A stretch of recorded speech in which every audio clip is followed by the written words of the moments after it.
Amigos, bienvenidos a su programa 18 Minutos. Soy Francisco Rodríguez Aguirre, presidente Smart Speakers. Hoy, desafortunadamente, no pudo estar Mauricio Reynoso, el director general de la MEDIR, pero pues le mandamos saludos. Hoy tenemos una gran invitada. Ella es Clara Klug. Es una gran pintora y cambió su concepto de pintura, ¿no? De repente se fue al mundo de la innovación. Clara, platícanos un poquito qué tipo de pintor eras y qué fuerza tenías y cómo fue que cambiaste al mundo de la innovación. Mira, yo tengo una licenciatura y una maestría en la Academia de San Carlos y puedo decir que fui una pintora muy reconocida. Empezaba a crecer como pintora, tengo cuadros en 17 museos. En 17 museos. Sí. Sin embargo, hay aspectos dentro del arte que siempre me llamaron mucho la atención. Una de ellas es cómo se forma el símbolo en el niño. Yo di clases de pintura a niños, tuve un taller que fue espantosamente malo, lo cerré. La vida me puso en contacto con una mujer que tenía una escuela para niños ciegos. Le pedí que me permitiera dar clases de pintura a los chiquitos invidentes. Por 3 años di clases de pintura a los chiquitos invidentes y eso me hizo entender mucho cuál es el proceso que se da dentro de la creatividad, porque la creatividad es un proceso. Pero eso también me abrió las puertas para ser invitada al Centro Internacional de Creatividad que está en la ciudad de Buffalo y que pertenece a la Universidad Estatal de Nueva York. Y fui invitada a la primera generación que hubo para entender cuál es el proceso creativo en el hombre, ¿sí? Y formar parte del grupo que desarrollamos todo este concepto de qué es creatividad, cuál es la diferencia con innovación y cómo poder fomentar en el ser humano tanto la creatividad como la innovación. Eso me hizo poco a poco dejar la pintura y entrar mucho más al mundo de los negocios. Sí, que tomaste una maestría y luego fundaste una de las empresas más grandes de innovación de Latinoamérica, ¿no? Platícanos un poquito de esa parte, por favor. Sí, mira, en realidad cuando yo entré a Buffalo no existía la maestría. La maestría la construí junto con 40 otros participantes y al final me dieron el título de maestría porque yo la hice, ¿no? Sí, y sí, abrí en América Latina tal vez la empresa más fuerte en innovación en ese momento. Tuvimos, ahora lo achiqué un poco, pero tuvimos 14 oficinas en el mundo, en lugares como China, España, no solo Latinoamérica. Sí, estuve trabajando en los Emiratos, porque realmente el mundo de la innovación es muy nuevo y el mundo de la creatividad. Yo recuerdo cuando empecé, ni siquiera existía la palabra. En las computadoras ponías creatividad y aparecían onditas rojas abajo, como si fuera una palabra incorrecta, ¿no? Entonces, esto es un mundo muy desconocido, muy importante, pero muy nuevo y me fascina estar dentro de este proceso. Y llegaste a tener clientes muy importantes, ¿no? Como China, el país de China, Emiratos Árabes Unidos. Sí, mira, por 18 años trabajé para Coca-Cola Mundial.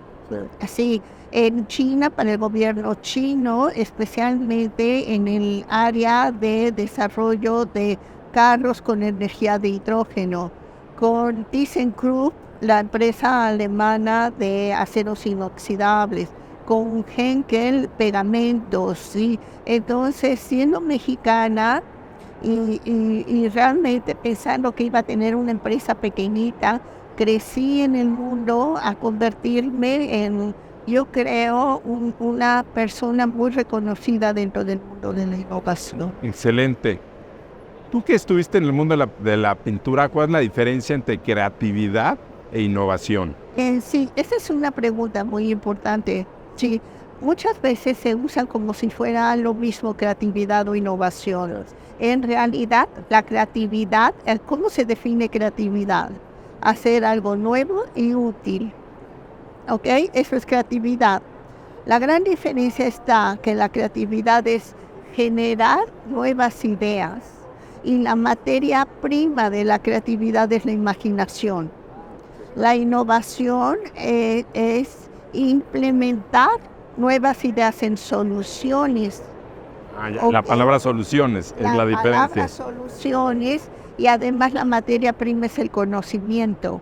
Es decir, creativamente podemos ponernos acá a tener ideas de cómo hacer un nuevo teléfono celular.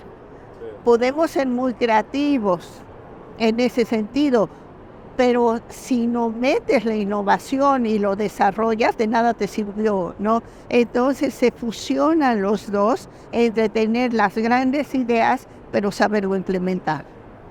Excelente. ¿Cómo fomentar la innovación en las organizaciones? Mira, la innovación es un proceso, primero, es un proceso. Quiere decir que es algo que se tiene que aprender a hacer. Ok, es un proceso político. ¿Qué quiere decir esto? Como innovación tiene que ver con cambio, quien lo fomenta son los líderes de la organización. ¿Sí?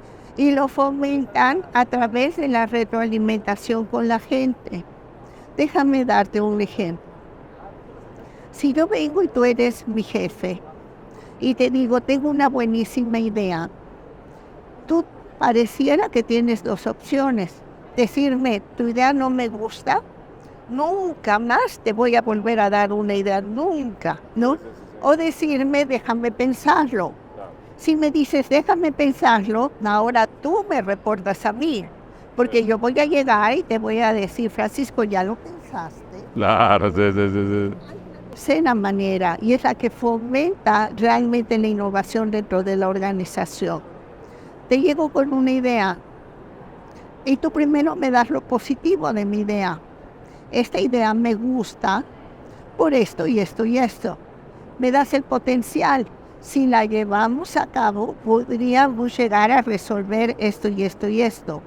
Pero ahora vienen las preguntas. ¿Cómo vas a resolver esta situación? ¿Cómo vas a resolver esta situación? ¿Cómo vas a resolver esta situación? Piénsalo, resuélvelo, me vienes a ver. Entonces, de esta manera, no solamente la otra persona se siente escuchada, sino lo estás forzando a pensar en soluciones, no en ideas. Entonces lo estás llevando a lo que es innovación. Claro, un paso más allá. Un paso más allá. ¿Y cuándo involucras a todo el equipo? Involucrar al equipo, y muchas veces se habla de trabajo en equipo. Ok, una empresa que no sabe manejar la polaridad que hay entre trabajar solo y trabajar en equipo, pierde mucho tiempo. Ok, a veces no se necesita un equipo. Si una persona viene con una idea y la quiere desarrollar solo, es su derecho, ¿no? Entonces, trabajar con equipos en lo que es innovación no siempre es necesario, pero es muy importante saber cómo construyes un equipo para lo que es innovación. ¿Y cómo construyes un buen equipo ganador para que te genere productos así? Sí, esa es una pregunta que muchas veces en las organizaciones me las hacen. Sí, mira, cuando nosotros tenemos un problema y queremos resolver, todos los seres humanos hacemos 4 cosas. Clarificamos cuál es el problema que tenemos. Generamos ideas. Convertimos la idea en soluciones, implementamos.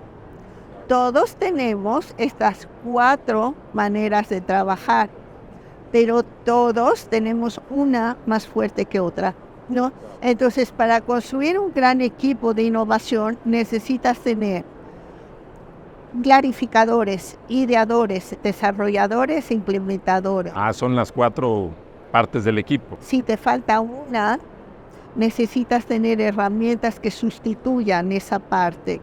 Por ejemplo, en México nos faltan desarrolladores, ¿sí? Tenemos magníficos clarificadores, maravillosos ideadores, grandes implementadores, pero falta la gente que desarrolla, ¿no? Entonces se necesitan herramientas que sustituyan esa parte. Pero un gran equipo necesitas tener las 4 preferencias.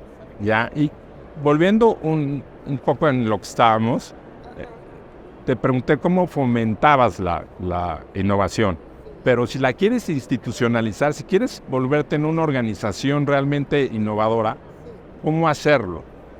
Bueno, mira, primero necesitas que la gente se desarrolle en 7 habilidades de pensamiento, que podemos hablar eso independientemente. Si quieres, platícanos sobre las... Las platico. Ok, mira, necesitas saber diagnosticar. Uno, ¿Diagnosticar? diagnosticar. Diagnosticar. Sí, si lo que tienes es un problema que necesita resolverse, si los datos que tienes son los adecuados, ¿ok? Después, necesitas tener una visión. Y entonces es el pensamiento diagnóstico, el pensamiento visionario. Porque cuando tú vas a innovar, no trabajas con lo que tienes, trabajas con lo que quieres. Y para eso necesitas tener una visión de qué quieres. Necesitas saber cuáles son tus estrategias para llegar a esa visión. Necesitas saber generar ideas. Y cuando se habla de brainstorming, en realidad se maneja la palabra muy fácil, pero para poder de veras llegar a una solución que valga la pena, una empresa necesita por lo menos saber en 2 horas cómo desarrollar en el rango de 5,000 ideas, ¿ok? Pero el pensamiento más difícil de desarrollar y el más importante es el pensamiento crítico. ¿Pensamiento? Crítico. Si tú tienes 5,000 ideas, ¿cómo eliges una? ¿Ok? Y entrando a lo que es innovación, ¿cómo saber medir riesgos? ¿Ok? Y el pensamiento táctico, ¿cómo implementas? ¿No? Entonces, para formar una cultura de innovación necesitas desarrollar en la gente estas 7 habilidades de pensamiento. Necesitas que el líder cree en la innovación. Pero otra parte muy importante es saber hacer autopsias. Claro. Si algo no funcionó, si hubo un error o alguna cuestión así, ¿no? Si algo no funcionó, aprender de los errores, ¿no? Me gusta el concepto de autopsia, ¿no? Ya tenemos al muertito, ¿no? Ya no sí, vamos a investigar. ¿Por qué se murió? Claro, sí. Entonces, saber hacer autopsias es una de las estrategias más importantes en la innovación. Sí. Cuando sacas un nuevo producto o un nuevo servicio innovador, ¿cómo debes de prever o cómo debes de planear, ¿no? Porque seguro van a haber muchas cosas que se pueden oponer o va a haber varios obstáculos al éxito de ese producto, ¿no? ¿Cuál es la mejor forma de buscar que esas ideas funcionen, esas innovaciones? Ok, mira, los americanos creen que ellos inventaron la innovación, ¿ok? Y dejaron muy de lado todo lo que se estaba haciendo especialmente en Rusia. Los rusos son excelentes para el desarrollo de nuevos productos. Yo uso la metodología rusa para desarrollar nuevos productos. Sin embargo, para salir al mercado, los americanos saben cómo hacerlo. Sí, y se trabaja con prototipos. Es decir, lo que tú haces cuando vas a salir con un producto o con un servicio es lanzas algo muy básico y aprendes. Y vuelves a lanzar algo nuevo y aprendes, ¿ok? Entonces, a través del ensayo y error, llegas al resultado. ¿Por qué no? Si tú desarrollas todo tu producto y tu servicio y sales al mercado y no funciona. Sí, eso se está usando mucho actualmente con todas las startups y con todas las empresas así, ¿no? O sea, de que sales con un proyecto no terminado y que el mismo mercado te te vaya diciendo, ¿no? El mercado te vaya diciendo. Esa es una de las primeras partes que se tiene que hacer. Pero hay otra parte también muy importante que es influencia. Es decir, si tú y por eso el diagnóstico es tan importante desde el principio, si tú no tienes influencia en tu mercado o tienes aspectos que están relacionados con regulaciones del medio ambiente o legales, tu producto no tiene camino, ¿no? Entonces, todo el proceso tienes que estar manejando hasta donde tú tienes la influencia y si no, cambiarlo. Sí, déjame darte un ejemplo de qué es influencia. Sí. A mí siempre me gustó un señor, Robert Redford. Ok, soy una mujer muy creativa y me puedo pasar 10 años generando ideas de cómo hago para que Robert Redford se enamore de mí. Pero no tengo influencia, ¿sí? No lo voy a conseguir. Tengo que cambiar, ¿sí? Dejar de pensar en cómo hago que Robert Redford se enamore de mí a pensar en cómo hago para dejar de pensar en idioteces. Claro. Sí, cuestiones a tu alcance, ¿no? Cosas así, exactamente. Tienes que ver que lo que estás haciendo está a tu alcance. Esa es la manera de no correr tantos riesgos cuando estás innovando y saber medir el riesgo. Sí. Clara, pues muchísimas gracias, conceptos muy interesantes, ya llegamos a los 18 minutos y pues me encantó compartir este tiempo contigo. Muy amable por invitar, mucho. Amigos de 18 minutos, muchas gracias por acompañarnos, nos vemos en el siguiente programa y si les gusta, por favor compartan esta grabación. Hasta luego.